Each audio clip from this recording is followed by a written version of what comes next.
El tema que nos convoca hoy es de máxima actualidad, señores. La inteligencia artificial, plasmada en el libro que tengo el gusto de presentar, cuyo autor está a mi derecha. No solamente la inteligencia artificial está ya presente, ya podríamos decir que casi nos dirige. En orden a esto hemos establecido, yo a través de mi sección, casi diríamos un ciclo de conferencias para dar a conocer las implicaciones e imbricaciones que va a tener la introducción de la inteligencia artificial en nuestra vida. Ya la está teniendo. Hemos pasado en un estudio que estoy haciendo del Homo sapiens, ya se habla del Homo sapiens, del Homo symbolicus, ya se habla al Homo videns, y al Homo también ya Homus antropocéntrico, antropogénico, que es como ya tenemos que estar abiertos a estas nuevas realidades, del mismo modo que la Edad Media no acabó en un día y al día siguiente vino el Renacimiento, tampoco nosotros hemos acabado la era del libro escrito, de la lectura, del Homo sapiens, del Homo legere. Ahora tenemos el Homo videns, y estamos en esa bisagra. Tenemos que tener conciencia clara de lo que estamos viviendo para saber asimilarlo y sobre todo saber traducirlo en nuestra vida. A estos efectos tengo el gusto de presentar a continuación a las personas que se ilustrarán y cuyo libro ya lo presentamos en el Ateneo. Está a su disposición aquí.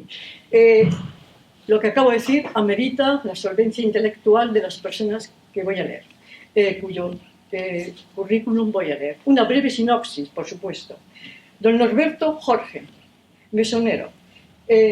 Aquí ponemos con 8, mesonero entre comillas, con 8 restaurantes creados en 50 años. Tuvo una estrella Michelin en Alicante antes que nadie, descrito por la crítica como el Einstein de la gastronomía. Creó Casa Benigna en 1990 en Madrid, templo referencial mundial indiscutible del arroz en patella. Atención. Invento del propio Norberto. Además, un experto y estudioso de la condición humana, creador del mapa Hominis, Human Positional System. A continuación, don David Vivancos, emprendedor en serie de ciencia, tecnología, arte y educación desde 1995. Profesor de máquinas, con 24.000 horas dedicadas a la investigación en inteligencia artificial general. Explorador del cerebro en MindData, creando la base de datos de señales cerebrales más extensa hasta la fecha. Consejero de humanos, desde innovadoras startups a empresas del Fortune 500. Ha impartido unas 400 conferencias y seminarios. Autor de 3 libros, del Big Data a la inteligencia artificial 2016. Automatiza o serás automatizado 2020 y El fin del conocimiento, cuyo libro les acabo de enseñar.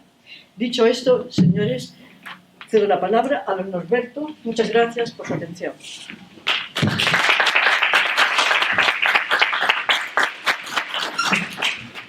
Muy buenas tardes, muchas gracias por venir. Estoy emocionado. Yo no pertenezco aquí, yo soy mesonero sin comillas. Creo que estoy más representado con el nombre que se le da a mi oficio en inglés, que es publican. Yo estoy en este oficio porque me gusta el ser humano, fundamentalmente. O sea que más que mesón, lo que es un espacio de relaciones. Y digo que estoy emocionado porque la responsabilidad con la que me ha caído mi queridísimo amigo David es gorda. Y yo, ante un local como este, pues he tenido que prepararme un poco, bastante, desde que me dio el susto. Yo estaba en Oslo, visitando a la familia, y me salía del metro y veo en WhatsApp: Norberto, ¿te gustaría hacer la presentación? Y estábamos saliendo y vi el Mind the Gap.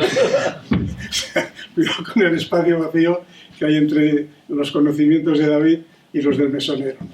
La verdad es que, bueno, este mesonero, de alguna manera, he sido muy afortunado de hacer 6 exitosos fracasos detrás que nos llevaron a abrir Casa Benigna con la experiencia aprendida de que había que ajustar los conocimientos a las ambiciones.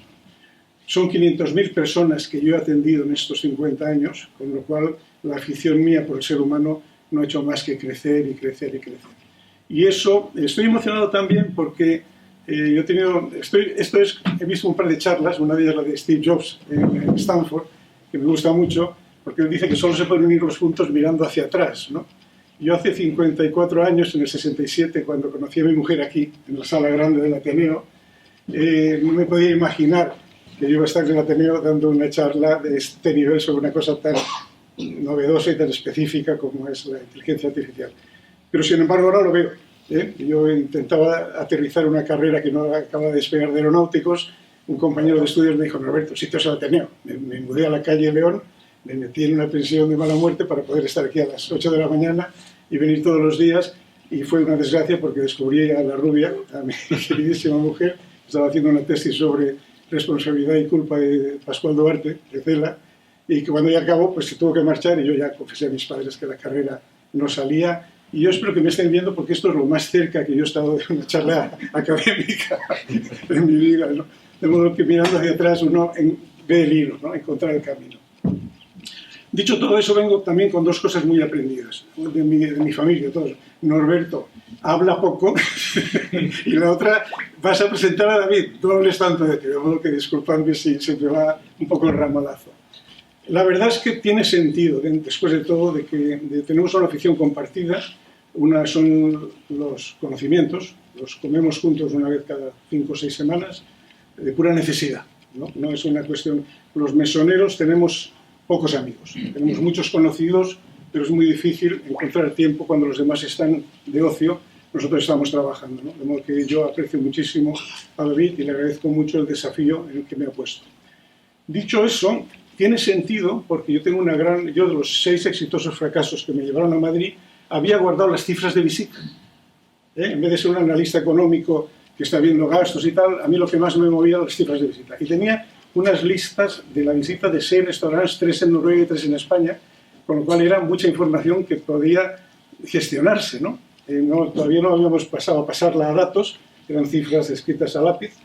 Y de repente, yo creo que fue en el 92-93, llevamos 2 años en Madrid, uno de mis comensales era un informático que programaba en Visual Basic, y le dije: oye, ¿me ayudas a poner esto? Y hacemos un programa que se llama Restauravo.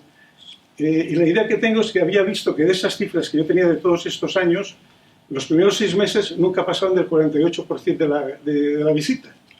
Entonces pensé, bueno, si los primeros 6 meses tienen un aporte que es 48 punto y algo, se repite, pues lo mismo los meses también tienen el mismo aporte, lo mismo las semanas también. Entonces empezamos a meter cifras de 5 años para ver, sabiendo cuánto era el año, cuánto me salía. Con lo cual teníamos controlados el número de comensales, el número de empleados y todo está bonito. Aquello me ayudó a sobrevivir en Madrid, ya llevo 33 años, y a hacer una casa gracias a ese control del número de visitantes que lo teníamos controladísimos. Cuanto más grande el grupo, el porcentual más bajo. El año lo acertábamos tal vez en 100 o 200. El mes ya te ibas a un porcentual más alto. De modo que está cerca de ese mundo. Y por lo demás, poco más que añadir. Luego tenemos un interés, siempre desde que lo conocí, pensé, esta es una ocasión de oro para una persona como yo, que necesita ese mundo nuevo. Tengo la gracia de la curiosidad. Yo he heredado esa curiosidad, y en el Ateneo me convirtieron de la mecánica de fluidos a leer el teatro francés y a toda una serie de cosas. No había manera de meterse uno con el tema, ¿no? Entonces, en ese proceso, pues de alguna manera esa amistad estaba más que fundada. Y la primera pregunta que le hice a él, me dijo lo que hacía, y dije: pero puedes meter la conciencia en las máquinas.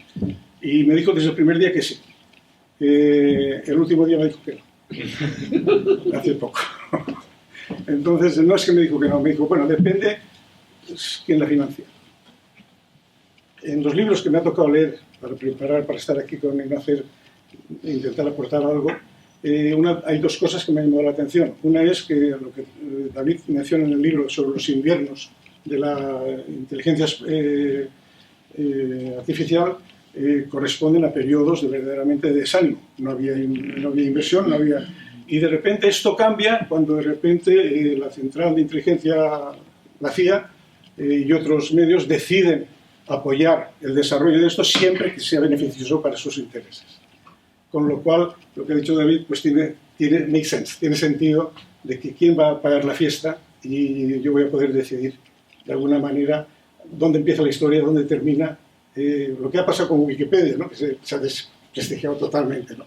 De modo que en ese contexto, pues bueno, esa amistad ha nacido, sigue viva, él está más cerca de la razón y yo estoy más cerca del corazón, de la empatía. Yo creo que cuando me dijo de dar la charla, en el susto, le dije, yo no puedo, lo único que puedo, cuando me dijo, ¿cuál es el título? Yo pensaba que la charla la iba a tener yo. Y dije, cantidad, calidad, cualidad. Que son para mí los 3 valores, ¿no? Y entonces me dijo, no, ¿cuál es el título tuyo nobiliario? ¿No? Cuando dije mesonero. De modo que yo creo que, por ir pasando ya al tema siguiente que quiero hablar, es de David. Me vais a permitir que es mi amigo, lo aprecio mucho, pero he encontrado un verso que a mí me gusta mucho y que os quiero leer. Me lo tendría que saber de memoria, pero ha habido demasiada información. Es de Tao Te Ching, el número 15. Y dice lo siguiente: los antiguos maestros eran sutiles y globales.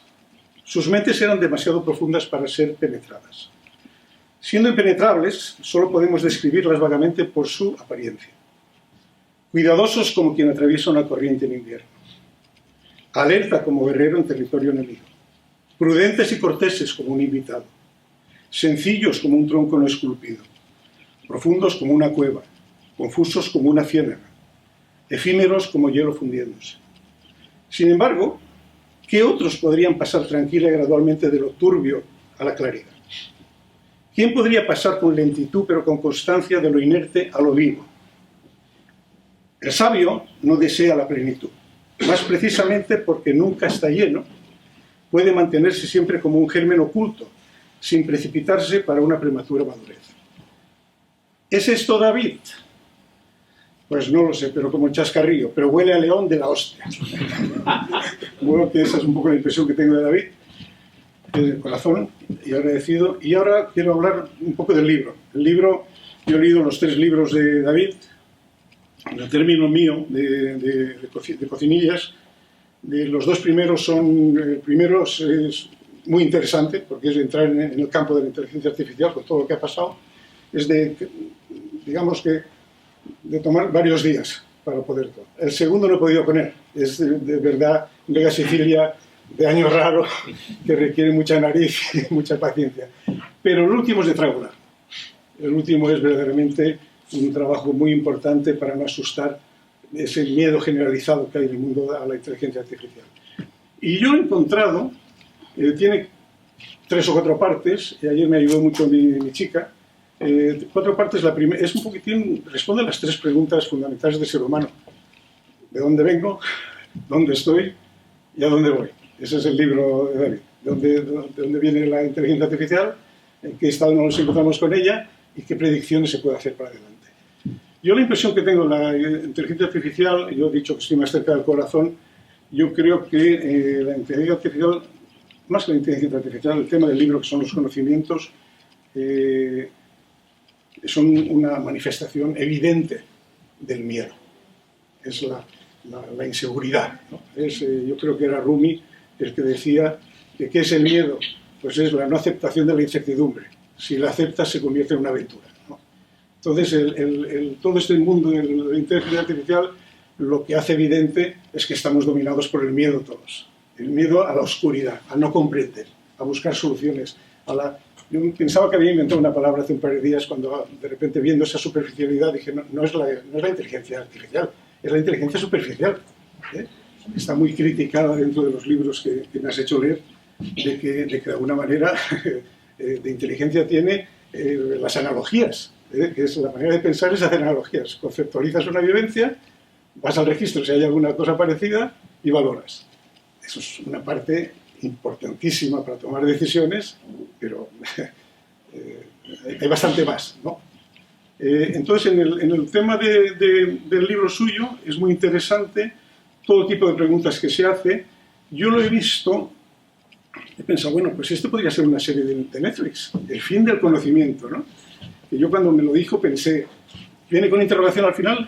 ¿Cuál es la finalidad del conocimiento? Porque sería otro libro posiblemente, ¿no? El GPT-4, que empezó a usarlo, dice que el fin del conocimiento es buscar la verdad. Dice, ¿no? No es ninguna minucia. Conocimiento, yo recuerdo en mi infancia que cuando salíamos a jugar los niños, mi abuela decía, Norberto, coneixement. Coneixement. Coneixement no son datos, es un poquito más. Es respetar, en el caso de mi abuela, los valores y algún principio, pero fundamentalmente los valores de la tribu, ¿eh? No entrar en el jardincito y romper las flores y todas estas cosas. Yo creo que el conocimiento trasciende la capacidad de hacer analogías, que es importantísima, pero hay bastante más. Y veo que igual que ha salido el fin del conocimiento, pues se podría hacer una serie del fin del coche, el fin de los aviones, el fin del televisor, el fin del piano, en fin, de eso podría escribir toda una historia. Pero hay una historia detrás de esa. Y es yo recuerdo un coach que se llama Donald Miller, que ha escrito un libro sobre gestión de la empresa, a lo que yo me dedicaba antes, y dice que que no puede ir al cine con su mujer, porque a los 10 minutos está sentado ya sabe el desarrollo, porque ha estudiado que siempre es lo mismo, es un héroe que tiene un problema, que no puede resolver, si lo resolviera no es un problema, que necesita un guía, que es el número 3, ese guía tiene que tener un plan, ese plan necesita un catalizador para que se ponga en marcha, y luego pues son felices y comen perdices o no funciona, ¿no? Pues yo lo he visto que el tema del libro de David, para darle esa forma, el héroe sería el conocimiento, bla, bla, bla, pero no, yo creo que trasciende más. El héroe del libro de David es el ser humano. El ser humano que tiene un problema, y es la ignorancia. Y la ignorancia no en el sentido de falta de información, como decía un prologuista de un libro que me gusta mucho, el Gita. La ignorancia no es una carencia de datos. La ignorancia seria es ceguera espiritual. Porque este es un tema que para mí me ha ayudado muchísimo. Porque si tú te limitas solo dentro de... Vuelvo a esto. Entonces el libro de alguna manera lo ves como ese ser humano que tiene el problema de la ignorancia, que necesita un maestro. ¿Y qué es un maestro? Pues dice Gary Zukav en su fantástico libro que un maestro es alguien que ha salido ligeramente antes que tú. Entonces, que para el ser humano el maestro será un iluminado, alguien que de repente lo ha pasado antes. ¿Que tiene un plan? Pues el plan es sencillamente salir de la superficie, de la epidermis, de la realidad, y ver una realidad completa. Ver no solo al heredero de la tribu, sino ver al heredero de la especie también. Son los dos gemelos que viven en cada uno de nosotros, ¿no? La reconciliación de esas dos escalas de valores. Y si funciona bien, pues comerían todos perdices. Y si va mal, como anuncia David, pues comerán perdices unos cuantos. ¿Y quiénes? Pues bueno, los sospechosos habituales, ¿no? Eso va a ser un poco tal y como lo veo yo. Dicho ahí aparecen una serie de preguntas muy importantes que yo había preparado mi lista, he visto que tiene una complementaria. Yo me preguntaba, ¿qué repercusiones tiene esto en los gunas, los tres castas hindús, el pensador, el guerrero y el indolente, ¿no? ¿Cómo va la inteligencia artificial y la muerte del conocimiento a repercutir en estas grandes tres familias? ¿Cómo va a repercutir esto en las 5 necesidades de Maslow, ¿no? La jala, la choza, la tribu, el aplauso y el reconocimiento, ¿no? ¿Cómo va a influir esto en la condición humana, ¿no? El librito que yo estoy trabajando de planeta Animus. El planeta Animus es un planeta espejo que me ha nacido escribiendo por las mañanas. De repente pongo dónde estoy escribiendo, qué temperatura es, cuándo hace, y luego pongo una especie de parte no climático, pero anímico. Pues hoy estoy jodido, parece ser que los nubarrones. Y de repente he visto que el estado anímico se puede transmitir a un espacio geográfico, casi, dentro del ánimo. Pues ¿cómo va a influir esto con el tirano? ¿Cómo va a influir esto con el sabio? ¿Cómo va a influir esto con el discípulo? ¿Cómo con el secuaz? ¿Cómo con el maestro? ¿Cómo con el experto? ¿Qué consecuencias va a tener? Que la inteligencia artificial no es un peligro, la pistola no es un peligro, es el pistolero el que es el peligro. De modo que de alguna manera ese es un mundo que se abre de discusiones, de ver dónde de alguna manera lleva esta guerra, ¿no?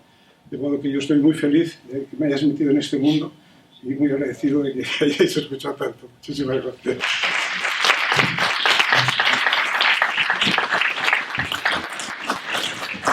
A continuación tiene la palabra David Iván.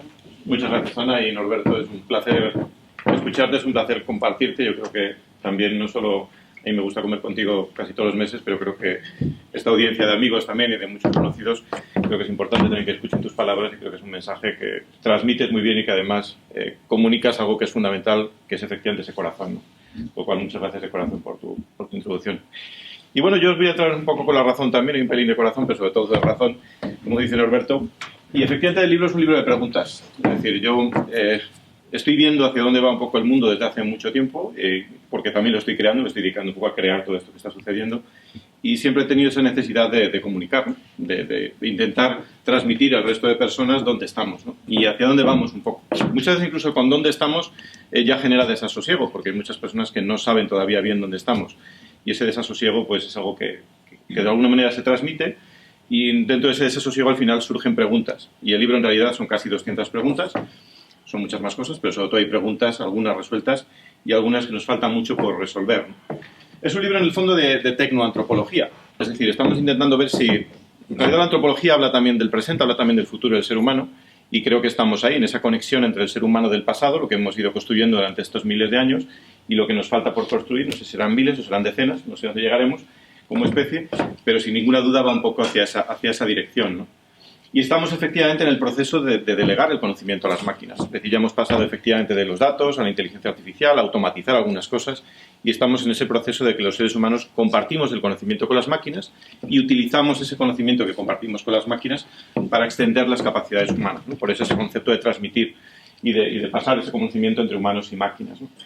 Y bueno, efectivamente el libro trata en 9 episodios, en este caso nos faltan algunos para la serie, pero hay 9 episodios de momento, en el que tratamos de ver un poco, pues primero hacia dónde vamos, es decir, efectivamente, por qué estamos aquí. Efectivamente, ha habido un momento en la historia de la humanidad en el que no ha habido conocimientos.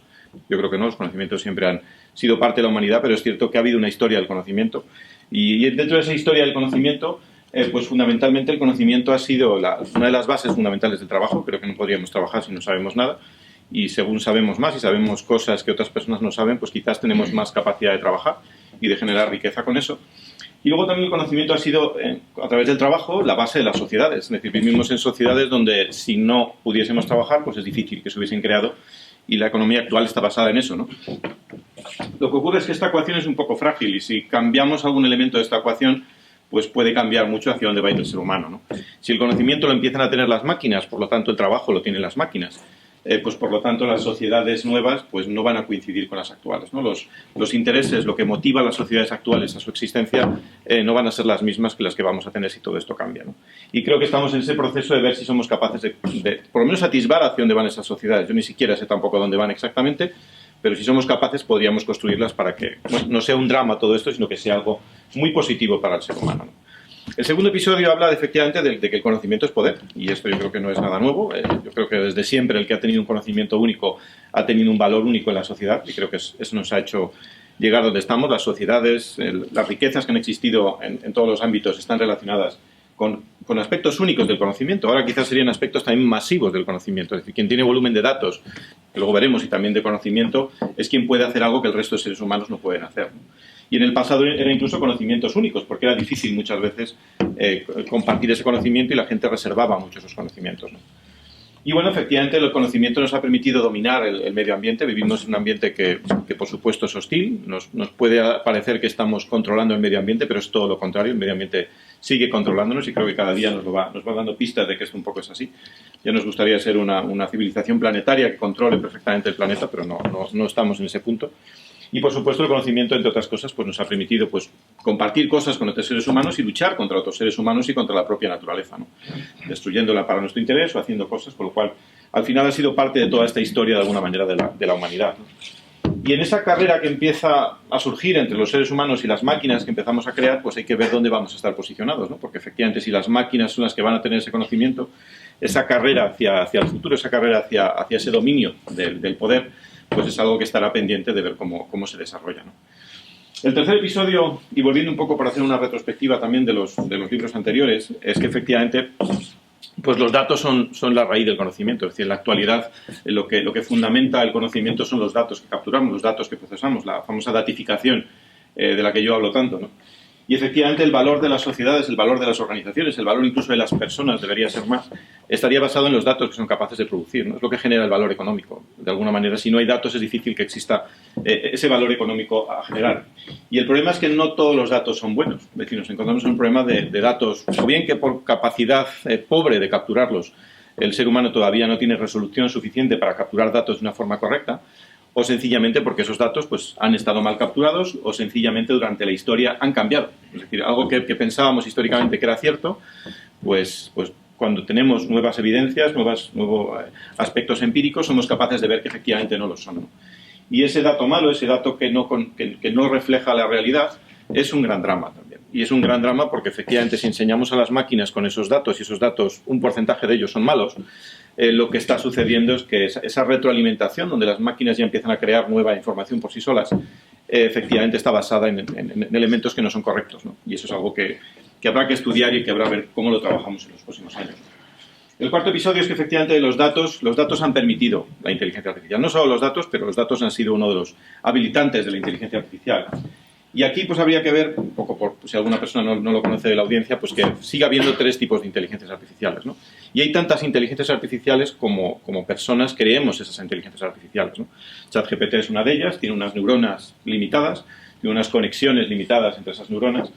BART, que es otra de Google, tiene también otras conexiones limitadas, pero que son distintas de la de ChatGPT, de la de OpenAI o Microsoft ahora, y la de Anthropic, que es la que está detrás de Claude y que está detrás de ella pues Amazon y otras empresas, pues también tiene unas conexiones distintas, ¿no? Con lo cual hay tantas inteligencias artificiales como seres humanos entrenen esas inteligencias artificiales.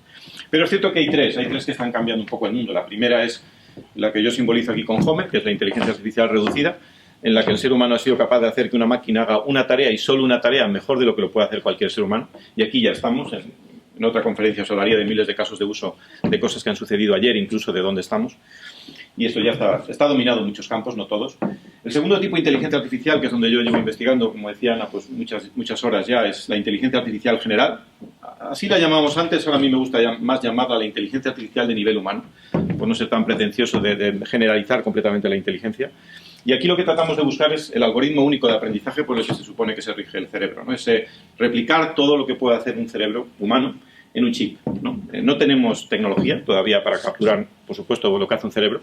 Ni siquiera tenemos tecnología para replicar los 100 trillones de conexiones que tiene un cerebro humano, ¿no? Uno solo de los 8.000 millones que vivimos en la Tierra. Pero bueno, esto no nos quita de intentar hacerlo, lo seguimos intentando. Si me hubieseis preguntado hace 10 o 15 años cuánto falta para esto, os diría que igual faltan 15 o 20 años.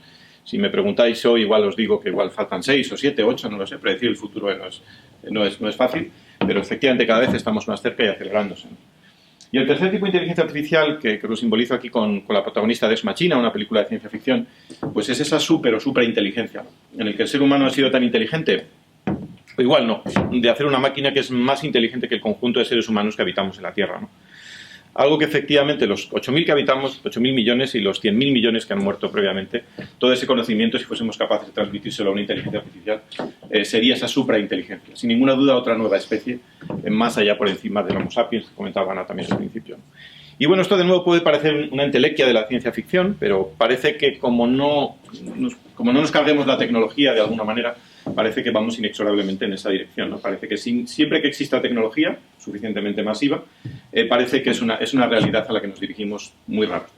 Y no podemos en realidad vivir sin tecnología, por lo menos 8.000 millones de personas no podríamos vivir sin tecnología. Quizás 100.000 o 200.000 igual sí, pero el resto, las ciudades que conocemos, los entornos que conocemos, no permitirían eso, ¿no? Y quizás es lo único que se atisba, si no hay otro cataclisma previo.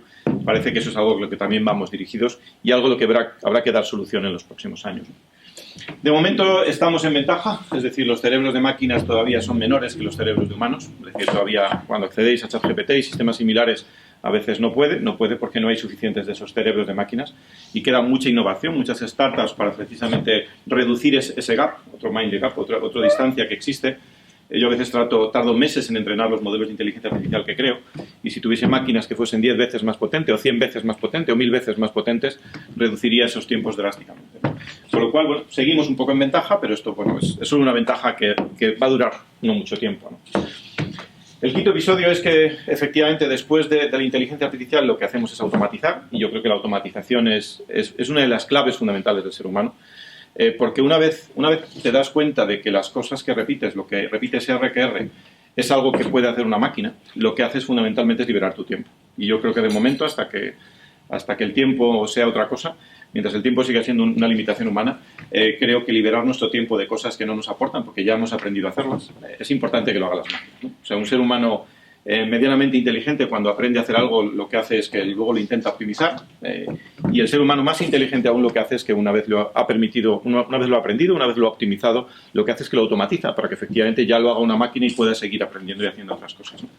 Y la automatización es la clave de todo esto, ¿no? Y es un poco la raíz también de mi libro anterior, que también aquí tenemos al artista Jesús Alido, que fue quien hizo esta portada del libro cubierta en ambas partes, porque efectivamente si no automatizamos, alguien nos automatizará. Es decir, estamos en un proceso del mundo en el que si no somos nosotros los que somos partícipes en esos 10 o 8 o 10 o 12 años que quedarán hacia una automatización prácticamente plena, pues tenemos que ser parte de este proceso si no queremos quedarnos atrás en este proceso. El sexto episodio es que efectivamente una vez estamos automatizando, pues el siguiente sin ninguna duda será delegar ese conocimiento, ese fin del conocimiento, pues esa delegación del conocimiento hacia las máquinas, hacia la que nos dirigimos, ¿no? Y aquí el problema que sucede es que quizás nos encontramos con un eslabón roto, ¿no? Es decir, el eslabón actual en la que el ser humano ha ido transmitiéndose generación tras generación, está basado en el ADN, y ese ADN de alguna manera permite que aunque no seamos los que dominamos el mundo, ni siquiera seamos los líderes, los más ricos, pues de alguna manera nuestro ADN sigue transmitiéndose de forma por generaciones. El problema es que en la actualidad, como las máquinas no les estamos enseñando con el ADN de esos 8.000 millones de personas, pues es posible que ese eslabón entre quiénes éramos y quiénes serán o cómo serán esos elementos del futuro, pues se puede empezar a romper, ¿no? Y eso es algo que habrá que estudiar también y ver cómo lo resolvemos, ¿no? Y en el fondo estamos creando oráculos. Es decir, los oráculos han existido siempre, el ser humano ha tratado de buscar quién sabía de qué y para que nos ayudasen donde no llegábamos, y de alguna manera cuando preguntamos ahora a una inteligencia artificial estamos tratando de crear esos oráculos, ¿no? Que todavía son limitados y cuanto más sabes, más le sacas. Es decir, no es algo, todavía tiene muchos errores, pero es cierto que pueden ayudarte muchísimo si sabes mucho de lo que estás hablando, ¿no? Luego hay un capítulo ya finalizando que es, pues efectivamente, el último conocimiento humano, porque efectivamente llegará un momento en el que el conocimiento, al estar delegado a las máquinas y cuando las máquinas estén creando su propio conocimiento, pues ya un poco se desligue del propio ser humano y habrá que ver pues cuáles serán las soluciones, ¿no? Porque efectivamente los seres humanos pues no tenemos la misma capacidad de conocer, ¿no? O sea, nuestra capacidad de conocer es limitada, la capacidad de las máquinas hoy por hoy también es limitada porque no hay suficientes cerebros de máquinas ni capacidad en otros sentidos, pero poco a poco eso va cambiando, ¿no? Incluso ChatGPT, la edición 4, por ejemplo, la de pago, pues no se sabe cuántas neuronas tendrá, pero quizás tenga unos 2 o 3 trillones de conexiones, no neuronas, sino conexiones, pues con menos neuronas que un ser humano, muchas neuronas y muchas menos conexiones, es capaz ya de hacer cosas mejor que el ser humano. Otras no, otras seguimos siendo mejores que esta inteligencia artificial, con lo cual estas herramientas de las que van a ser capacitadas las inteligencias artificiales determinarán también hacia dónde va todo esto. Y aquí nos encontramos ante otro dilema, y el dilema fundamental es que pues las inteligencias artificiales no les estamos enseñando con todo el conocimiento, ¿no? Es como si tenéis hijos, yo no tengo hijos, pero si tenéis hijos y les enseñáis solo pues la primera lección de matemáticas y la tercera de lengua, pues probablemente estaréis limitando lo que estas personas del futuro van a ser capaces de conocer, ¿no? Y hoy por hoy, de forma deliberada, también de forma técnica, porque no tenemos capacidad para enseñar todo, estamos limitando el conocimiento de las máquinas. Y esa limitación del conocimiento de las máquinas yo creo que es una torpeza humana y que de cara a largo plazo va a suponer un problema importante, ¿no?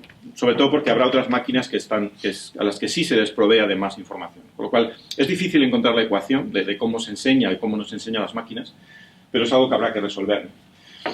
Luego hay un capítulo que habla del final, entre comillas, entre interrogantes, mejor dicho, de la educación, porque efectivamente, ¿qué sucede con la educación? Si delegamos el conocimiento a las máquinas, ¿qué va a suceder con la educación, ¿no? La educación de los seres humanos que llegan a la Tierra, las personas con 0 años o con 1 año, etcétera, pues evidentemente siguen teniendo que recibir una educación, sin ninguna duda. No partimos sabiendo muchas cosas y eso yo creo que va, por supuesto, a continuar, ¿no? Lo que sucede es que en esa educación inicial estamos perdiendo mucha información. O sea, la datificación de la educación no se está haciendo, ¿no? Bueno, en China están haciendo, yo siempre digo que antes decíamos que siempre había un chino más barato, ahora siempre decimos que siempre hay un chino con más datos, y es verdad, los chinos están capturando muchísima más información, incluso de la educación, y en ese sentido pues están comprendiendo mejor. Y es que la educación esta inicial es donde surgimos todos los que estamos aquí. Es decir, partimos de esos momentos iniciales donde se detecta o no cuáles nuestros talentos, nuestras capacidades, y si eso no se detecta y lo que hacemos es crear clones, que es lo que se está haciendo mayoritariamente, por desgracia, pues efectivamente esa unicidad humana se empieza a perder, ¿no? Y aquí quizás la inteligencia artificial puede ayudar a datificar la educación y a llevar esto un paso posterior, y es algo que también deberemos de estudiar, ¿no? Y yo digo que deberíamos de crear ya las primeras escuelas de máquinas, ¿no? Todos, en el fondo, cuando si interactuamos algo con ChatGPT o similares y le damos información, algo somos profesores de máquinas, pero creo que faltan esas nuevas escuelas y universidades de máquinas, además de las humanas, para que efectivamente cada vez participemos más en entrenar estos sistemas de una forma coherente, ¿no? Y bueno, el libro termina con un dilema, porque efectivamente hay un gran dilema, porque el dilema está en que si seguimos haciendo lo que estamos haciendo, si no hacemos nada, los cambios que se van a producir inexorablemente, no, si quizás los hagan en Singapur o en otros lugares que no sean España o otros sitios menos agraciados en ese sentido, con lo cual el ser humano tiene que ver qué es lo que va a hacer en estas situaciones, ¿no? Y efectivamente tenemos muchas cosas que perder, y si queremos llevar a un modelo en el que la inteligencia artificial tenga una predominancia mayor en la humanidad, sin que eso sea un drama, pues habrá muchas cosas que el ser humano tenga que dejar aspectos que durante milenios han sido los que nos han llevado y nos han motivado a vivir como vivimos, y que es el momento de plantearse si hay que dejar ciertas cosas, ¿no? Para tener otras, efectivamente, porque el mundo puede ser utópico. Yo creo que las utopías han existido en la historia de la humanidad también desde el principio. Encontrar esas utopías no ha sido algo fácil, y mucho menos conseguirlas. Yo creo que no se ha conseguido ninguna utopía de las que se ha intentado, porque el ser humano tiene unos condicionantes que bloquean eso. Pero es cierto que existe ese camino, pero ese camino supone dejar unas cosas atrás para que efectivamente en esa coexistencia entre seres humanos y máquinas a la que nos vamos dirigidos todos, sea de alguna manera positivo para todos los seres humanos. Yo siempre digo que estamos en un momento de la historia de la humanidad que es ilusionante, pero también es desafiante, ¿no? Por lo cual, bienvenidos y bienvenidas a la inteligencia artificial. Muchas gracias.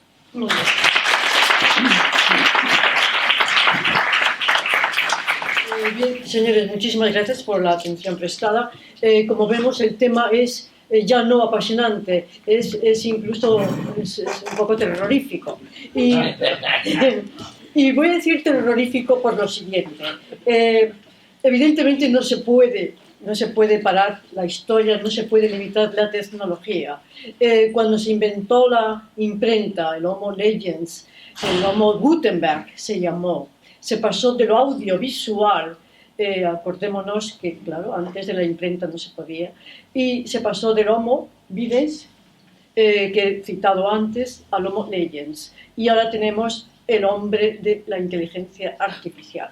Esto plantea muchos retos.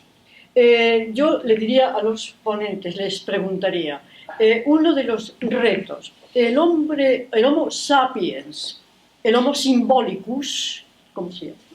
Mediante la palabra es un símbolo, mediante la palabra se ha comunicado, y ha comunicado conocimientos, ha comunicado sensaciones y ha comunicado sentimientos, que es muy distinto. Entonces, uno de los problemas que se está planteando, hemos hablado con científicos y demás, es si ese hombre simbólico, sensible, capaz de apreciar la belleza del cosmos, de las cosas, de una flor, todo esto puede ser asumido, trasladado a una máquina y obtener una respuesta satisfactoria. Punto 1.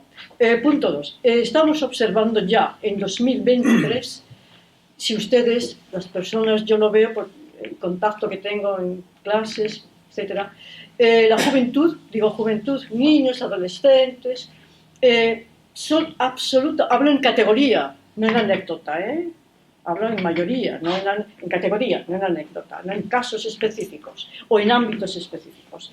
Veo con mucha tristeza que no tienen capacidad absoluta de comunicación verbal y que les cuesta muchísimo la comunicación interpersonal porque carecen de comunicación verbal. No tienen la palabra, no tienen el símbolo. Entonces están embutidos en sus máquinas, en su ordenador, pero cuando tienen un problema de índole humana, no tecnológica, no pueden dar satisfacción a ese dolor que hipotéticamente sientan porque son incapaces de traducirlos en palabras. Atención, que esto parece que está pasando de forma desapercibida, pero yo lo estoy viendo y personas en un determinado ámbito nuestro lo están constatando. Entonces, ¿qué va a suceder con, pregunta que le hacemos a la máquina, a la inteligencia artificial? ¿Puede sustituir la palabra dada? ¿Puede sustituir el símbolo? ¿Puede sustituir el sentimiento? ¿O sustituirlo? ¿O canalizarlo? ¿O asumirlo? Estas son las preguntas que nos estamos planteando. Esto no quiere decir que sea una distopía. No vamos al mundo feliz de Huxley. O tal vez sí. Entonces, el homo videns de hoy tiene que saber a qué hombre nos vamos al siglo XXII. ¿En qué siglo estamos? En el XXI, ¿no? Pues ¿en qué va a ser el hombre del XXII? Y esa respuesta la tienen ustedes y nosotros, la humanidad, que tenemos que ser conscientes de lo que está pasando, que está pasando desapercibido, como he dicho antes, pero la juventud es un fiel reflejo de lo que está ocurriendo. El hombre máquina, el hombre de Huxley. Esta es una primera apreciación, una introducción para ya el debate que ustedes consideren oportuno. Muchas gracias, Ana. Bueno, y un apunte previo, yo creo que pasamos a las preguntas de la audiencia o hablamos también, si no hay muchas más aquí. De acuerdo con los protocolos de la sección, ya se inicia el debate. Si quieren... Una pequeña apreciación y pasamos directamente al debate. Yo creo que al final hay que ser pragmático en todo esto. Es decir, hay unas capacidades actuales de las máquinas que ya están dominadas y hay otras que todavía no están. Y efectivamente hay parte de la emoción, aunque ya con imágenes son capaces de sentir, de medir la emoción humana, y con onda cerebral también y de otras maneras. Y aterrizándolo a lo que ya existe, pues hay ciertas limitaciones para que eso sea. Todas esas traslaciones del humano a la máquina, pues hay algunas que todavía están en construcción. Eso no significa que en 5 años o 8 estén construidas. Entonces, no sé si Norberto quiere aportar algo, si no pasamos a la... Sobre la base de... Huxley, y lo que acabas de comentar. La otra versión de Huxley, que es la filosofía perenne, lo que ha movido a los seres humanos desde tiempo inmemorial, sean maometanos, sean cristianos, sean... Yo decía que todas estas creencias en común tenían 3 aspectos. Un metafísico, es que detrás de este guiso hay una receta. Uno psicológico, que algo de esa receta está en mí. Y uno metafísico, que es ético, perdón, que es el objetivo, el propósito del ser humano a la hora de desarrollar sus potenciales, es llegar a esa conclusión y a esa paz de que él forma parte de esa unidad. Siguiendo en esto, para la gente joven, dice que acceso a eso, a esa filosofía, a esa realización, solo tienen acceso aquellas personas, un grupo pequeño, que deciden, yo ahí no acabo de estar tan de acuerdo porque creo que es una cuestión de gracia, porque deciden hacerse amantes. En los dos, en inglés y en castellano no es amables, es amantes. San Francisco de Sales dice que la santidad es opcional, con lo cual, de alguna manera, es de libre albedrío decidirlo. O sea, se hacen amantes, son de corazón limpio, sin dobles intenciones, y pobres de espíritu. A mí lo de pobres de espíritu me ha costado muchas sentadas para poderlo entender, ¿no? Es el que se le está cayendo la baba, que tiene la puerta de esa paz abierta. Y he llegado a la conclusión de que no, de que sencillamente el corazón tiene razones, decía Pascal, que la razón no entiende. Yo creo que hay que ser muy cuidadoso con la razón, porque lo que es razonable ahora, mañana a lo mejor deja de ser. O sea, la razón está en el mundo de los valores, no está en el mundo de los principios. No hay, en el mundo de los principios 0,1. El mundo de los valores de la tribu son decimales, valoraciones más o menos. De modo que yo creo que uno de los graves problemas de la humanidad es que también hay otra realidad. Somos totalmente insaciables de lo innecesario. Solo nos sacia lo necesario. Lo demás, el darle vueltas a la razón lo que hace David, y más, y más, y más, y más, pues bueno, pues es never ending story. Pero estamos aquí para eso. ¿Cuál es el propósito de un ser humano con ese potencial fuera de lo normal? Empezar a despreciarnos nosotros, que tenemos que recurrir a mecanismos, a artilugios. ¿No somos bastante buenos? ¿Verdaderamente está ganando la oscuridad? ¿No estamos satisfechos con lo que somos? Tenemos que verdaderamente, en vez de cuidar y sacar nuestra mejor expresión, esa para mí es la pregunta. Y yo soy un adicto al Covarrubias, y la pequeña cultura que he podido amasar, yo tengo cultura de página 3, yo soy solo de columnas, no puedo tener un discurso largo. Pero lo poquito que he aprendido, lo he aprendido en el Covarrubias, porque es el mundo de los significados, y lo que le falta a esta juventud es el significado. El significado de que las cosas detrás de la etiqueta árbol, o árbol verde, o árbol grande, hay un sentido. Y el ser humano también tiene que tener un propósito. No se trata de competir con los demás, las competencias. Hay que irse a las colaborancias, no a las competencias. Es un camino orientado a la infelicidad y a la búsqueda en la plena oscuridad. Yo creo que el problema es un problema de propósito y de entender la suerte que tenemos de ser agraciados, de ser humanos y no cucarachas, como tú mencionabas de las empresas cucarachas. Yo creo que para mí esa es clave. Hay que ser agradecidos, hay que ser agraciados y hay que ser muy compasivos.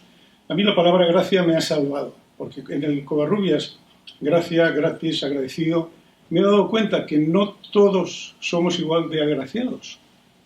Hay unos que somos más agraciados en una cosa, otros somos más agraciados, afortunadamente.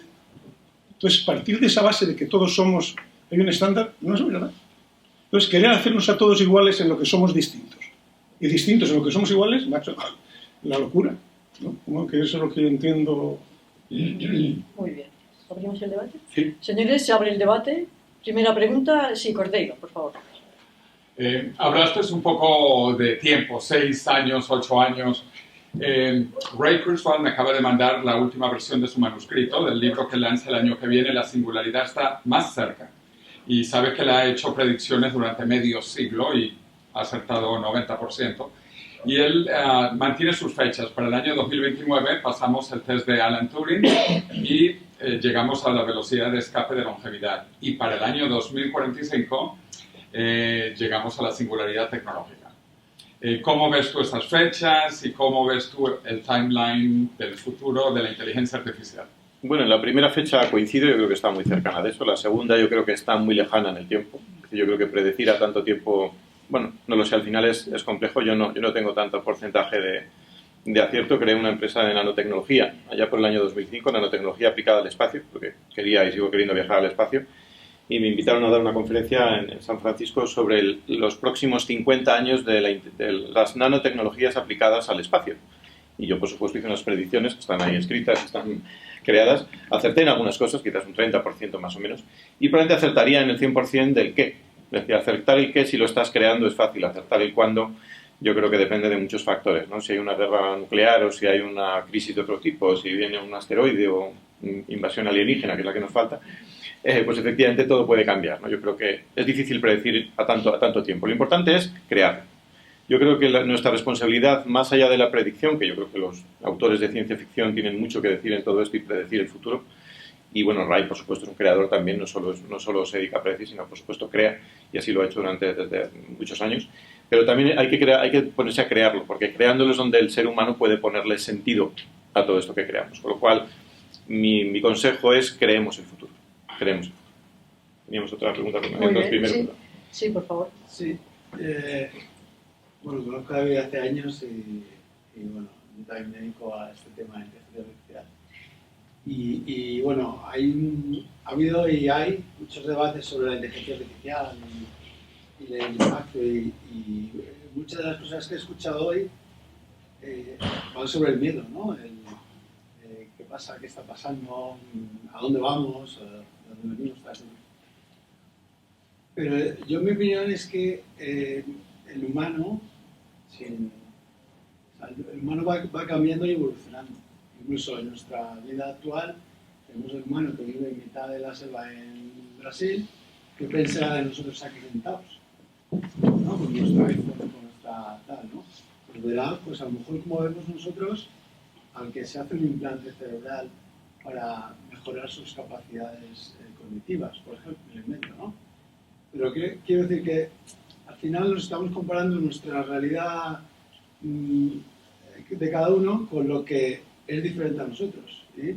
Y sobre todo nos da mucho miedo cuando vemos que el otro es mucho más capaz que nosotros de hacer cosas, ¿sí? Y sobre todo el mundo, el miedo a la inteligencia artificial ha llegado cuando de repente la inteligencia artificial ha empezado a hacer cosas en las que creíamos que eran nuestro patio, ¿no? Es decir, esto nunca lo va a hacer, ¿no? Y ahí ha estallado todo esto, miedo, ahora lo vemos con la regulación, que parece que el mundo se está acabando, hay que regular. Y mi pregunta un poco es, ¿qué vamos a hacer con este miedo? Porque claro, tu segundo libro automatizado te va a automatizar. Es que es realidad. Entonces, ¿qué vamos a hacer con este miedo? ¿Qué vamos a hacer para intentar que la gente entienda que no hay que tenerle miedo, que hay que usar esa herramienta para ser mejores, ¿no? Y dejarse de decir, oye, pues no sé si ya tienes un chip implantado, ¿eh? Pero el nuevo homo o lo que sea, ¿no? ¿Por qué vamos a tener miedo a ese, ¿no? ¿Por qué no vamos a pensar, oye, yo también quiero ser así, si quiero serlo? Yo voy a dejar que conteste Norberto, solo voy a introducir a David Llorente, que es quien ha hecho la pregunta, que no se ha introducido él mismo. Y bueno, es uno de los grandes pioneros de este país en una empresa que se llama Narrativa, que precisamente, si habéis visto algunos periódicos, probablemente algunas de las noticias que habéis leído, igual las ha creado una inteligencia artificial, es uno de los pioneros en la creación de noticias de forma autónoma, precisamente con ese gran cuerpo de datos que son capaces de convertir en una narrativa. No sé, sobre eso, por lo cual, enhorabuena por lo que estáis haciendo. Y Norberto, ¿te animas? El miedo, yo creo que el miedo es la oscuridad, sencillamente. Es la mano, vas a poner el interruptor y de repente te coge la mano. Eso es el instinto naturalísimo de conservación del animal. Yo creo que la humanidad está donde está hoy en día porque ha trascendido ese instinto animal y ha entrado en el instinto humano, que es el amor, es la empatía, es la pertenencia, es la sensación cuando una película buena, 80% de la gente se va y 20% se queda. ¿Y por qué se queda? Porque algo de eso tengo que hacer. Yo soy algo de eso. Yo soy algo de eso. Y para mí esa es la liberación. Yo le decía el otro día sobre el miedo y el tiempo, ¿no? Porque una de las cosas que más me llama la atención de la inteligencia artificial es la obsesión en los sospechosos habituales de quererle meter 10 años más al cuerpo. Yo tengo casi 80. Tengo bastante, tío. Tengo bastante. A mí, si me viene la reencarnación, quiero unos números menos de cintura, por no entrar en detalles, ¿no? De modo que, no, yo creo que no. Yo creo que la vida, sencillamente, lo que hay que hacer es trabajar con... El ruido se apaga, ¿eh? Cuando enciendes la luz. La clave. Sí, otra pregunta, por favor. Sí. Sí, por favor. Bueno, respecto al miedo, un pequeño comentario que vamos a hacer. El miedo no es que sea ni bueno ni malo, depende, hay dos tipos de miedo, uno que es bueno y otro que es malo. ¿Cuál sería el malo? Pues el miedo neurótico de empezar a crear, digamos, proyecciones como siempre, porque la mente humana proyecta inmediatamente a sí mismo hacia el espejo, que a veces no es lo real, ¿no? Y por otra parte es un miedo bueno. Entonces, dentro de este miedo bueno, yo que he leído en profundidad el libro de David y que ha sido, digamos, muy somero realmente, ¿eh? Salió extraordinariamente somero para el contenido que tiene el libro, de las cerca de 200 preguntas que hay, donde, bueno, habría que pensar una cosa que es interesante, que es si podemos predecir el futuro o el futuro lo podemos imaginar. Lógicamente, claro, los literatos casi siempre van por delante, ¿no? Las famosas literaturas de cyberpunk pues ya creaban, digamos, situaciones distópicas, ¿no? que incluso la realidad ha superado a muchas de esas visiones distópicas. Pero quizá hay tres aspectos que son absolutamente determinantes relacionándonos con un miedo bueno, que sea, por una parte, el aspecto de la conciencia, si es posible que una máquina, partiendo de una base, en letras mayúsculas, todo puede ser posible.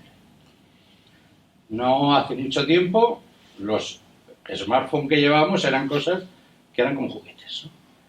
Lo hemos vivido en Internet y estamos teniendo la suerte de vivir el milagro de una creación humana llamada inteligencia artificial que va a revolucionar completamente la sociedad del hombre desde que el hombre es hombre.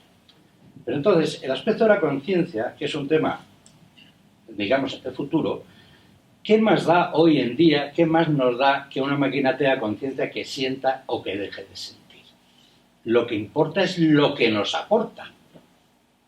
Entonces, la posición, pienso, más inteligente en este caso, es ver qué es lo que nos aporta, cómo nos ayuda, cómo nos va a ayudar a resolver tremendos enigmas. La segunda parte sería el conocimiento. El conocimiento, por definición, no tiene límite, digamos, en su logro, ya que no sabemos dónde viene el mundo, como tú decías, no sabemos casi dónde estamos ni a dónde vamos. Entonces, ya predecir eso es complejo. Pero fíjate, curioso, que la inteligencia artificial que trabaja con matemática, la matemática no se equivoca. Y el que un cerebro ha llegado con 3 letras y un numerito muy chiquitito a definir las leyes universales del universo, es igual a cuadrado, es algo fabuloso.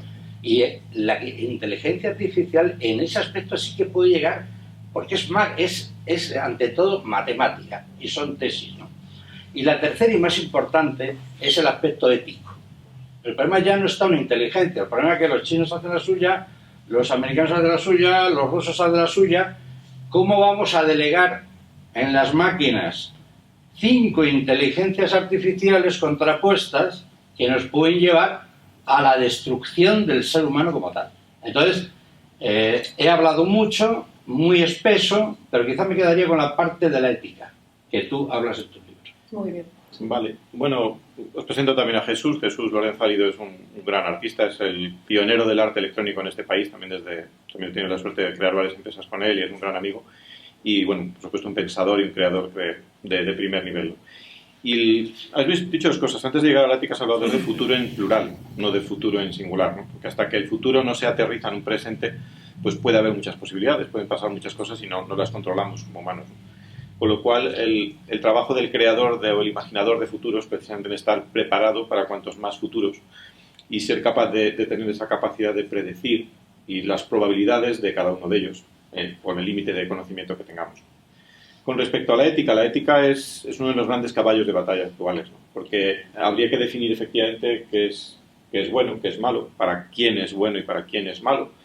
Y lo de bueno y malo, pues podríamos echar un buen rato también hablando de bueno y malo, ¿no? En la actualidad es cierto que en las conferencias a las que asisto de este campo, de inteligencia artificial, es algo que ha crecido drásticamente. En las primeras conferencias a las que iba, que éramos menos de 100 personas, las últimas somos más de 10.000, no se hablaba de esto de la ética. Si el algoritmo funcionaba está bien y si no funcionaba pues también. Pero no se pensaba que tenía que ser, es decir, que no tenía que tener sesgos, que no tenía que tener sesgos de ningún tipo, ni por raza, ni por sexo, ni por nada. Y ahora eso se está empezando a trabajar un poco más, ¿no? Lo que pasa es que hay una econometría ahí que es la que determina si efectivamente la ética juega más o menos papel, ¿no? Y efectivamente, como comentabas, depende de quién sea el que cree esas inteligencias artificiales, los incentivos para crearlos pueden ser unos u otros, ¿no? Y ahí es donde realmente está la gran disyuntiva. No sé si quieres aportar. Yo quiero añadir una cosa al respecto de la obra del ser humano. La obra del ser humano en el esquema, yo me he creado un mundo que tiene 3 ejes, de la ignorancia al conocimiento, de la animalidad a la razón y del miedo, del apego al amor, a la empatía, a la pertenencia. En ese mundo, la obra humana, la proyección de la obra humana sobre el plano de los conocimientos y de la razón es una mancha de aceite que a más conocimiento y a más razón, la mancha se va haciendo más y más y más grande. Tenemos cantidad de obra y calidad de obra, pero no tenemos cualidad de la obra, no tenemos el vector vertical. ¿Es esto esto es un iceberg con la puntita arriba y en la oscuridad 10 onceavas partes? ¿O es esto un globo de helio que con una pequeña obra, en la medida que va habiendo más y más y más empatía, se va haciendo? ¿Y cuál es la diferencia? Pues la diferencia es sencilla, ¿eh? Yo la vi el otro día en la televisión y la cuento y disfruto mucho con ella.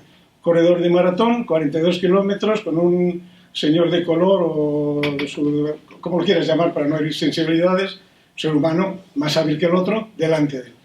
Y queriéndolo coger y no llega. Y a 200 metros de la alta se equivoca, está en una ciudad europea y se para. Y el que viene detrás de él lo coge, lo empuja, el macho que es ahí, y el tío empuja, y al final lo empuja y entra, ¿no? Y cuando entran hay un periodista que no entiende más que de La Mancha, cantidad y calidad. Y le pregunto, pero macho, si eras tú, ganabas tú. Y dice, no había manera de cogerlo, llevaba 2 horas detrás de él, o 10 minutos. Y dice, pero ganabas tú. Y al final dice, oye, macho, ¿qué hubiera dicho mi madre? Así de sencillas. ¿Qué hubiera dicho mi madre? Bueno, ahora estábamos con Ángel. Sí. Yo creo que, bueno, evidentemente, por supuesto, el Ateneo tiene que escucharte hablar del Mappaumin en otra ocasión, porque creo que esos ejes de los que he hablado tienen muchísimas dimensiones. Un momento, vamos sí, por orden. Sí, creo que había antes ahí. Sí, Fernando y después... Sí, vamos por orden. Yo lo primero, aparte de dar las gracias, yo me declaro de verdad un absoluto desconocedor de la inteligencia artificial. Creo que de hecho la última vez que lo escribí las 2 con H, o sea, no y mi planteamiento me ha encantado cuando has hablado, Norberto, del tema del propósito. Y como padre de 4 hijos, claro, antes, cuando yo tenía que estudiar esa mecánica de fluidos de la que antes comentabas, creo que hemos coincidido en la misma escuela, pues tú creías una vida, ¿no?, con un propósito, un futuro de más o menos. Yo tengo ahora 54 años, entre 30 años estudiabas y bueno, pues luego me voy a ver una carrera, me voy a hacer un trabajo, voy a tener... O sea, tenías un propósito, podía ser más o menos claro, pero ante un futuro, pues con unas ciertas certezas te permitía definir ciertas cosas. Claro, y ahora, como digo, repito, como padre de 4 hijos, digo, joder, hablamos de un futuro, estamos aquí, pues desde una posición de decirnos que el futuro va a ser, lo creamos, no sé cuánto, genial. Y yo os pido, oye, ¿cómo se aterrizaría a los que día a día, a nuestros hijos, tenemos que decirles, bueno, mira, es que tienes que, y claro, yo cuando dice tienes que, digo, joder, es que no tengo ni puñetera idea, con perdón, de qué va a ser el futuro, y no sé qué decirle que haga, si no sé para qué se tiene que preparar, ni qué tiene que hacer. Ya. Bueno, lo fundamental, que lo ha sido siempre y lo sigue siendo, es la capacidad de autoaprender, por un lado, y luego la capacidad de nunca dejar de aprender. Esa es la clave, porque todo esto cambia tan rápido. Es decir, hoy hay una inteligencia artificial de las que hemos hablado, aquí he citado algunas de ellas, mañana habrá otras, dentro de 3 semanas igual hay una y hace una revolución total, con lo cual está en esa adaptación, ¿no? Y esa adaptación y en ser parte de este proceso durante los años que queden por ser parte de este proceso, yo creo que es la clave. Es decir, por supuesto queda mucho de humanidades, queda mucho de muchas otras ramas que son las que enriquecen todo esto. Es decir, esto no solo es de técnicos, esto es de humanos. Y en esos humanos faltan muchos por aportar también y que enriquezcan la globalidad, ¿no? No solo la visión de uno, sino la visión de todos. Yo quisiera añadirte una cosa que tú estás diciendo, y yo creo que la clave de decisiones acertadas está en el conocimiento, sin duda el conocimiento depurado, y el conocimiento es sencillamente hijo de... hay una escritora fantástica norteamericana que habla de las 3 W, Wonder, Wisdom, Well-being. Wonder es... Yo a mis hijos, si los tuviera ahora, tengo una nieta pero ya no me escucha, yo los intentaría en casa cultivar la curiosidad. Cultivar la curiosidad. Porque la humildad, que es el otro... Si eres curioso, de repente empiezas a tener una fotografía clara de lo que está pasando. Y la humildad, no hay peor castigo para las personas que ser soberbios, porque la vida te está demostrando continuamente que eres una mierda pinchada en un palo. De modo que por mucho esfuerzo que sea, de modo que la clave para mí sería humildad. Y si hubiera que elegir carrera, yo no tengo ninguna duda. Yo me haría un especialista en conciencia. Es lo tirado, es lo que está. Yo me haría un humanista, lo llevaría a hablar con maestros. De la sabiduría, alguien ha dicho que es la ceguera espiritual, ¿no? Y la sabiduría es más que eso. Me vais a perdonar, yo soy cocinero y me lo preguntan, ¿no? ¿Qué es la sabiduría? Y la sabiduría es como un consomé clarificado a la francesa, ¿eh? Esos que quedan como un jerez oscuro. Y eso es coger los conocimientos en una bandeja, los metes al horno, que suelten toda la grasa, todos los huesos, luego lo sacas, lo pones en una perola grande con agua bien fría, procuras que no arranque a hervir fuerte porque se va a hacer una mezcla, empieza a salir porquería, la vas quitando, la porquería, y cuando ya de repente esa porquería grande queda solo pequeña, bates unos blancos de huevo con unas verduras picadas y lo echas dentro y se hace un pastel, quitas el pastel y luego coges una estamina y cuelas el consomé. La estamiña es el corazón. La estamiña es el corazón. Todo lo que queda de todos los razonamientos lo tienes que pasar por la empatía. Porque si no, acabas viviendo una novela que os recomiendo, preciosa, que se llama Flatland, Platilandia. Platilandia es una crítica social de hace 150 años en que es un mundo de 2 dimensiones nada más. Entonces hay un cuadrado infeliz que aspira a ser un dodecaedro, pero hay unas esferas, unos círculos. Y el problema de Platilandia es que no se reconoce a la gente. Tú no sabes si es un isósceles o si es un triángulo o si es un... No hay manera de conocerse. Y lo que está pasando en el mundo, que estamos viviendo hoy, esto es Platilandia. Aquí no nos reconocemos. Aquí nos reconocemos por si es un Audi o por si es un tal, pero no reconocemos lo esencial, que es lo que somos, ¿no? De modo que yo creo que hay que... En Platilandia termina muy bonito porque de repente hay alguien que dice, hay una tercera dimensión, tú... Y el tío, claro, lo persiguen y todas estas historias. De modo que no, yo creo que la clave está, sin duda, para mí, en la conciencia, y la conciencia la escuchas si consigues darle un pelín de voz a la voz esa escondida, de qué diría mi madre, quitar los ruidos y escuchar con atención. Muchas gracias. Sí, íbamos por orden. Fernando, Sí. Fernando, después Rafael, usted y usted. Sí. Bueno, que llegamos a este momento y hablar de comida es algo duro, ¿no? Pero me voy a quedar con algunas cosas que dijiste tú y otras cosas que dijiste tú. Alto, Fernando. ¿Se oye allí al fondo? Dale el micro, ¿no? O el micro. Está un poco la voz. Hola. Entonces, me voy a quedar con la humildad. Y me voy a quedar con la pregunta de qué es la conciencia, que no lo sabemos. ¿Qué es la inteligencia? Que no lo sabemos. Y hablamos como si supiéramos. Entonces, y por cierto que no me has introducido. Y lo que yo creo, y tengo una frase que lo define frente a todo el avance tecnológico y nuestra proyección mental sobre estos problemas, es que somos monos que hablamos de humanos, con perdón de los monos. Yo creo que esto no es un problema humano, es un problema evolutivo que nos trasciende. Y mi pregunta es, ¿cómo ven ustedes, cómo se pueden salir de la humanidad para verlo evolutivamente, ¿no? Si la tecnología... Nosotros decimos, hemos domesticado al lobo, hemos domesticado al fuego, hemos domesticado al maíz. Y hay una discusión más profunda que dice, no, ellos nos han domesticado a nosotros. Y si la evolución nos usa a nosotros para crear estas cosas. Bueno, Fernando es un miedólogo, ahí donde le veis, un estudioso del miedo también, por lo cual aquí se ha hablado del miedo bastante. Bueno, es una pequeña respuesta que te paso también.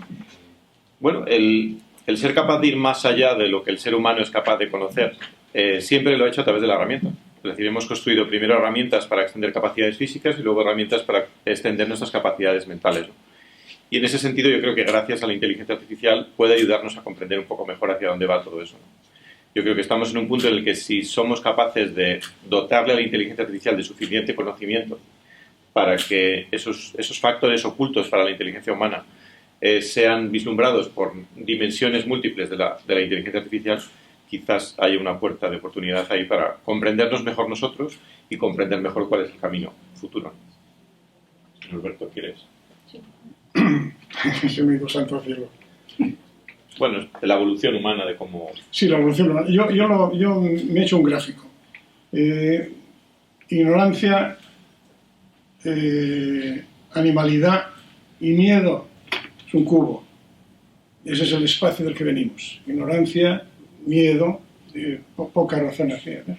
Llegamos al punto cero, donde podríamos seguir con más conocimiento, con más razón y más empatía, más conocimiento, con más razón y empatía, e irnos al cielo. Yo tengo la sospecha, con David también, porque lo dice en su libro, de que estamos en un punto de inflexión en que el conocimiento y esa mancha de la que estamos hablando, conocimiento y razón, esa mancha, en vez de seguir creciendo en ese cubo amarillo, para mí, yo he puesto color, ese se va al marrón oscuro. Es mucho conocimiento, mucha razón al servicio del ombligo, al servicio de yo, mi, me, de lo mío, que, ¿no? Yo creo que alguien ha dicho que nada triunfa en el mundo como el ego y nada fracasa en el mundo espiritual tanto como el ego. O sea, si todo lo centramos en el ego, el precipicio está... Yo no veo salida. Yo creo que desgraciadamente, además tengo la impresión de que es un tema de que hay mala intención. Hay mala intención. Que es un poco la intención, es lo que diría mamá, ¿no? Es la actitud. La sabiduría es una cuestión de actitud, no es una aptitud. La sabiduría es una actitud. Es estar atento, ser el observador de tu vida y disfrutar de ella, ¿no? Del cáncer de colon, disfrutar de lo que venga. Tú eres el testigo, ¿no? Así lo veo yo y vivo con una cierta paz. Muy bien, muchas gracias. Gracias, Fernando. Rafael, siguiente, por favor. Buenas tardes. Vamos a ver, yo soy de los... Yo soy de los raritos que en los años 67, 68 vagaban por Madrid buscando libros de ciencia ficción. Se nos miraba raro, porque no era muy habitual, pero digamos que toda o una gran parte de mi filosofía vital nació de esas lecturas. De hecho, yo quise ser Susan Calvin. No sé, para los que puedan no saberlo, Susan Calvin es la robopsicóloga que en Yo Robot de Isaac Asimov analiza los robots que se salen de la norma. Yo quise ser Susan Calvin en un país donde no había ni siquiera ordenadores, con lo cual mi fracaso estaba garantizado. Y tuve que acabar siendo programador, que ya algo era algo. En esas lecturas, de alguna manera, hay una obra que me marcó y viene a cuento de esto que dices tú, de que tu libro es un libro de preguntas, que me parece mucho más inteligente que la inteligencia artificial de la que estamos hablando. De hecho, yo a la inteligencia artificial solo le daría la categoría de inteligencia en el momento que fuera capaz de plantear una pregunta diferente o una pregunta original. Mientras tanto, considero que es una proyección de la inteligencia del programador, con una capacidad mayor de proceso, con lo que quieras, pero no es una inteligencia. Y esto viene a cuento de... Hay una obra que se llama La guía del autoestopista galáctico, no sé si la conoces, y hay un capítulo que a mí me parece maravilloso, en el que el autoestopista llega a un planeta donde han construido un gran ordenador hace siglos al que le hicieron una pregunta: ¿cuál es el sentido de la vida? Y el robot lleva siglos procesando la respuesta.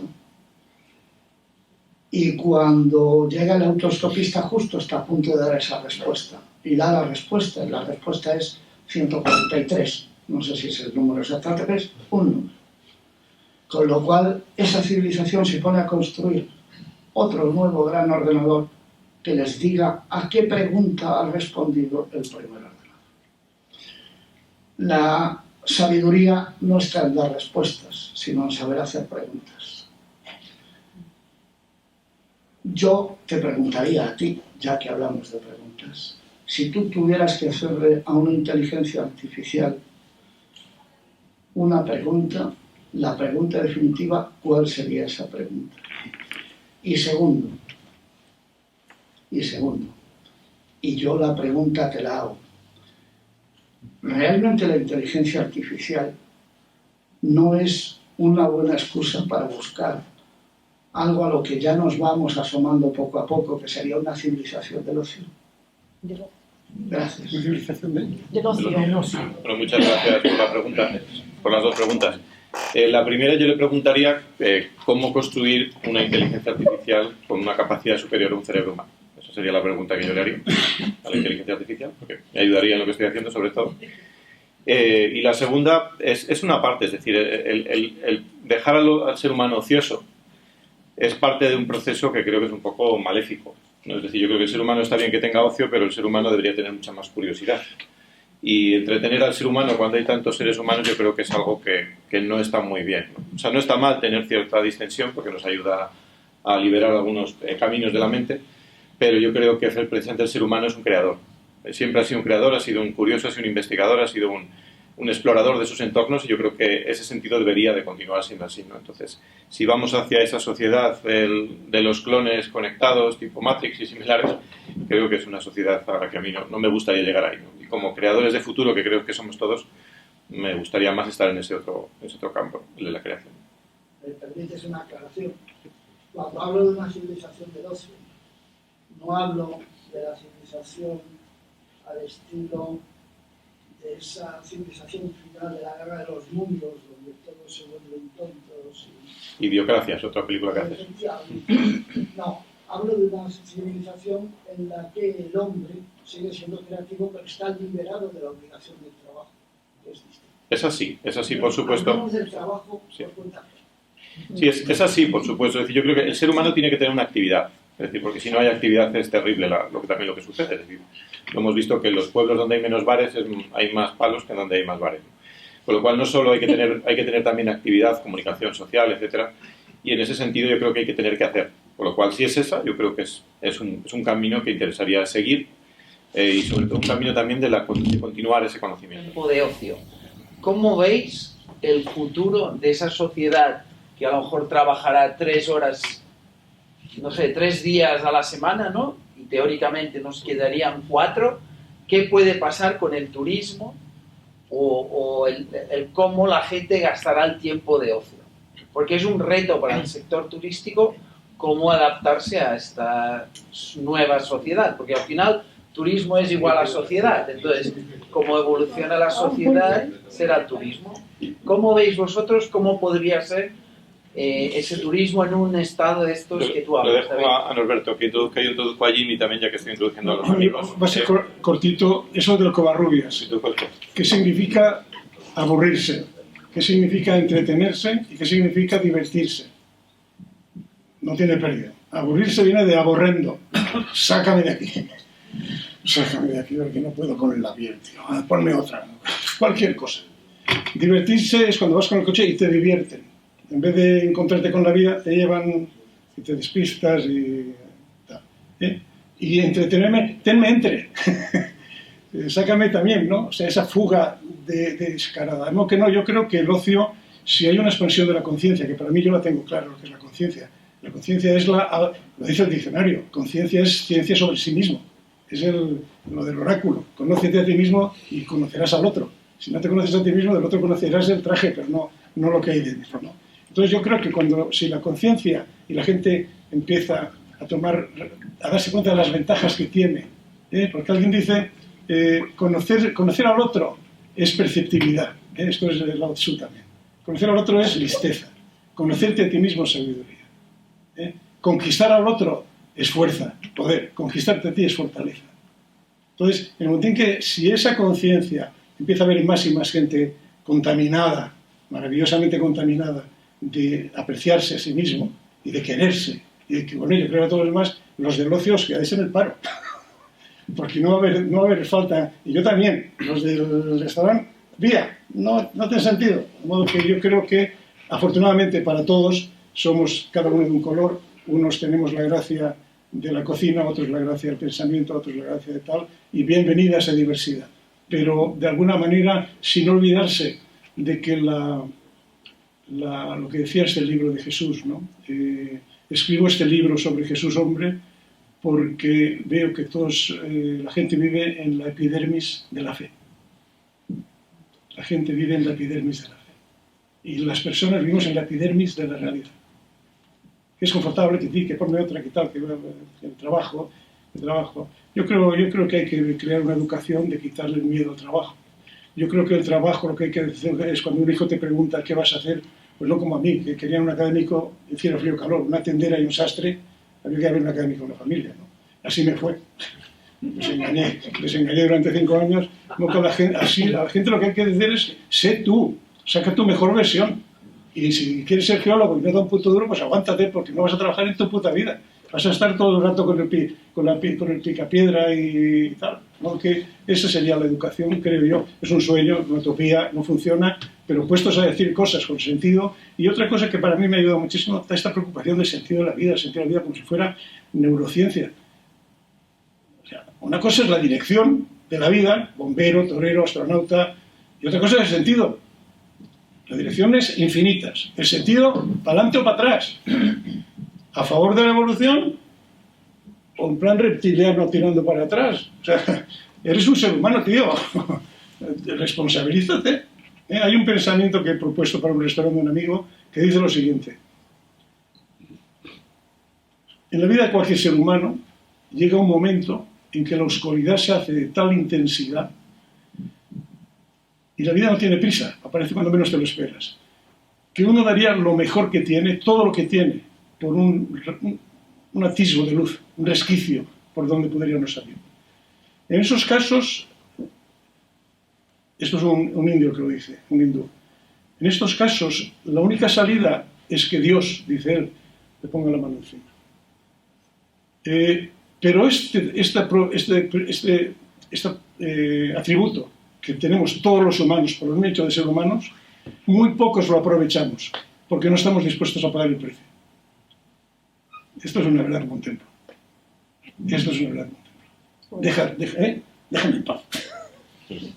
Muy bien. Bueno, Jimmy, introduzco a Jimmy un poco. Allí al fondo, Sí. había una pregunta al fondo, por favor. Sí, un segundito antes de la pregunta voy a introducir a Jimmy, ya que lo he hecho con el resto. Jimmy es uno de los mayores expertos de España y el extranjero de turismo, que tuvo además la suerte de escribir un libro que se llama Desconexión Digital cuando empezó la pandemia, justo cuando empezó. Pero que es fantástico. Sí, allí al fondo la persona que lo ha pedido. Sí, se ha hablado de propósito y de atención. Pero el propósito, el que quiero hablar yo es el propósito de las empresas que son las que han organizado esto de la inteligencia artificial, son las que meten allí el dinero. Y aquí lo habéis nombrado. Google, Facebook, Amazon. Eso ya sabemos, son empresas de publicidad. Y su propósito es ganar dinero con la publicidad. De hecho, así lo han hecho en Internet. Cuando antes había poca información, llegó Internet, resulta que lo que había era mucha información y poca atención. Y ellos han gastado la atención a través de sus ingenieros, sus psicólogos y sus escritores para que tú pinches y estés allí continuamente 3 o 4 horas enganchado. La juventud creo que es mayor el tiempo que hacen. Y han gastado la atención de esos jóvenes. Y entonces no pueden hacer nada porque su propósito está gastado, digamos, por ellos. Se le olvida a la gente recoger al que tiene en el coche, se le olvida que si está trabajando un autobús. O sea, esa es la escala de atención sobre la tarea. Pero incide en otras escalas mayores de la atención, como es la impulsividad, que anula directamente la voluntad. Y la voluntad es con la que los humanos ejercemos cualquier propósito de futuro. Entonces, ese es el propósito que tienen esas empresas, ganar dinero, y así lo han demostrado. Entonces, ¿cómo va a ser el futuro distinto a lo que queramos nosotros? Y por eso yo creo que temen ellos el propósito que ahora mismo en Internet se basan en que tú clicas, tú pinchas y compras. Pero con la inteligencia artificial eso se le puede ir al carajo, porque ya no hace falta clicar, sino pues le preguntas y ella te lo dice. Y entonces por eso están con ese temor. No sé qué pensáis de esto. Sí, muchas gracias. Efectivamente, yo creo que los modelos de negocio estaban basados en eso, en publicidad y en esa retroalimentación de la publicidad, ¿no?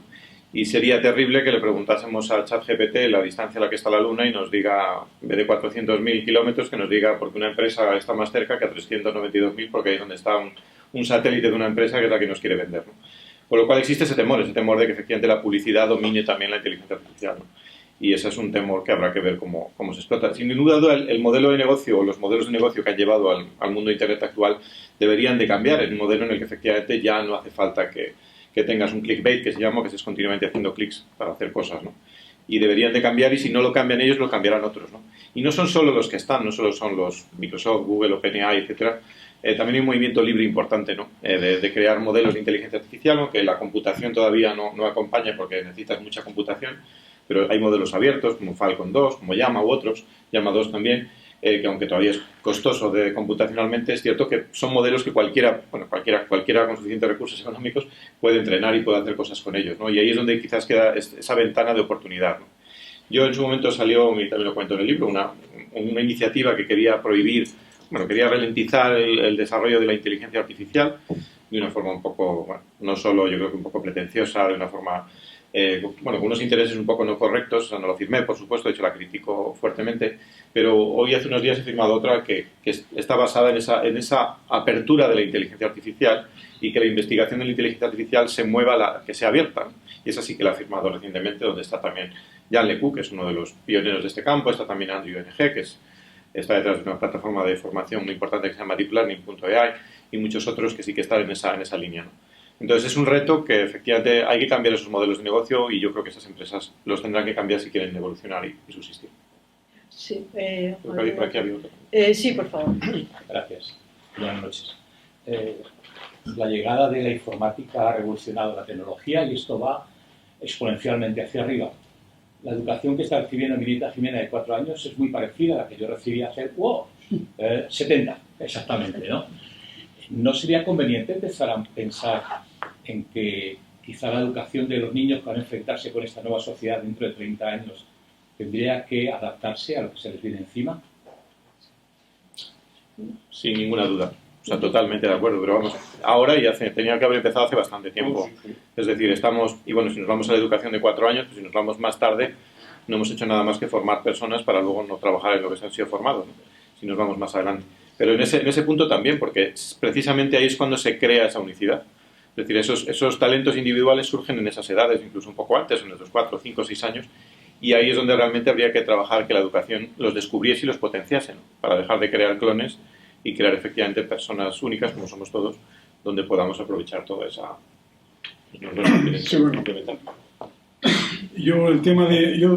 A mí se me ha hecho la vida mucho más fácil cuando yo soy hijo único y cuando me di cuenta de que era gemelo. Somos 2, ¿no? El uno es el primogénito, ese es concebido en un momento determinado, y en los mamíferos y en el ser humano se parte el cigoto unas horas después de la concepción. De repente aparecen los gemelos, mismo padre, misma madre, mismo paquete genético, y aparecen los 2.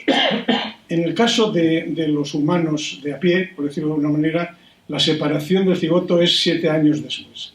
Nace el hijo de la especie, con todo el paquete genético, y aterriza en una casa, con libros o sin libros, con trabajo o sin trabajo, donde la tribu le está contando de qué va esta película. Y le cuentan una batalla muy de acuerdo con los valores de la tribu, para que se aclare y vaya saliendo. Pero lo primero que le dicen es que el hermano ese mayor que oirás en alguna ocasión no existe, es mentira, ninguna responsabilidad con la especie. El teatro de la lotería, estás aquí, o el infierno, como quieras, no es mentira.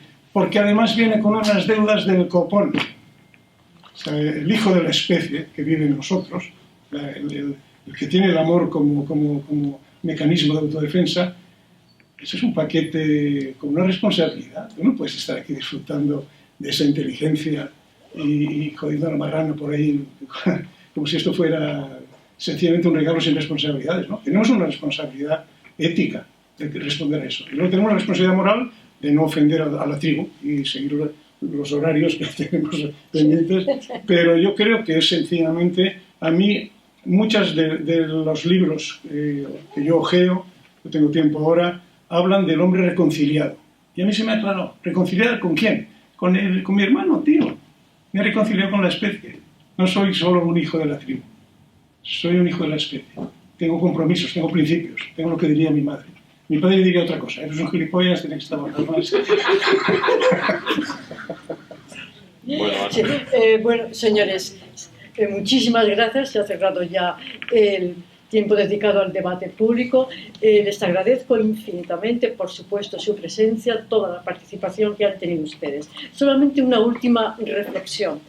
Por supuesto, ha sido mi trayectoria, no podía ser ajeno el Ateneo y nuestra sección a la inteligencia, al conocimiento por parte de la población de la inteligencia artificial, que, como he dicho al principio, ya está dentro de nosotros. Abundando en unas reflexiones que se han hecho aquí, concretamente la alusión, más que alusión, referencia directa al miedo, podríamos decir que, por supuesto, no hay que tener miedo, pero tampoco situarnos en el extremo opuesto, que es el término tan castizo, pero tan didáctico, que es el papanatismo.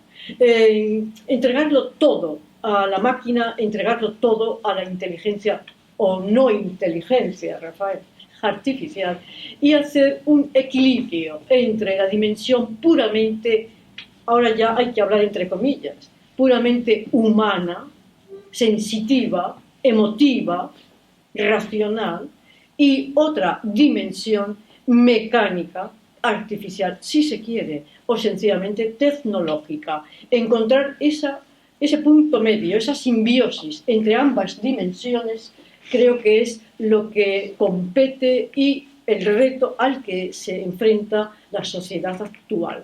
Esto es la reflexión con la que deseo acabar esta intervención, a la que agradezco muchísimo, y a todos ustedes, como he dicho antes. Es también protocolo de la sección anunciar lo que viene. El día 15 de noviembre, de este mismo mes, disfrutaremos asimismo de una conferencia con la proyección de un vídeo elaborado por el director de cine, que tenemos el gusto de tenerle presente, don Eduardo Brojo. Se llama Conversaciones con un mono, diálogo entre el hombre y la máquina. Ya he enviado los carteles anunciando este acto. Por supuesto, están ustedes invitados y muy agradecida de que vengan. 15 de noviembre. Aquí les espero. Muchas gracias.